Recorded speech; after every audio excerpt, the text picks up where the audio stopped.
అందరికీ నమస్తే. ఈరోజు వచ్చేసి వామాక్ రైస్ అండి. అందరికీ బజ్జీలు వేసుకోవడం తెలుసు, పచ్చడి తెలుసు. ఈరోజు వామాక్ రైస్ ఎలా చేసుకోవాలో చూద్దాం. దానికి ముందుగా ఒక మిక్సీ జార్ తీసుకుని ఒక 4-5 పచ్చిమిరకాయలు, ఒక హాఫ్ ఇంచ్ అల్లము తీసుకుని ఒకసారి గ్రైండ్ చేసుకోండి మెత్తగా.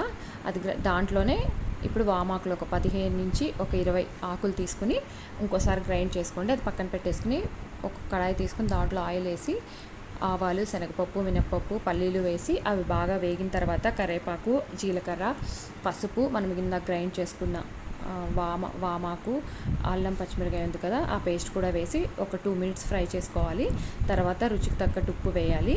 ఇప్పుడు నేను ముందుగానే 1 కప్పు బియ్యం ఒక అరగంట ముందు నానబెట్టుకుని వండుకుని పక్కన పెట్టుకున్నానండి. ఇప్పుడు వండుకున్న అన్నం కూడా వేసేసి బాగా కలిపేసుకోండి. బాగా కలిపిన తర్వాత దించే ముందు ఒక నిమ్మకాయ పిండుకోండి. వానాకాలం, చలికాలం పిల్లలకి ఇలా చేసి పెడితే జలుబులు, జ్వరాలు రాకుండా ఉంటే ఇమ్యూనిటీ బూస్టింగ్గా బాగా పనిచేస్తుంది. తప్పకుండా ట్రై చేయండి. సబ్స్క్రైబ్ చేయడం అస్సలు మర్చిపోద్దు ప్లీజ్. నెక్స్ట్ వీడియోలో మళ్ళీ కలుద్దాం.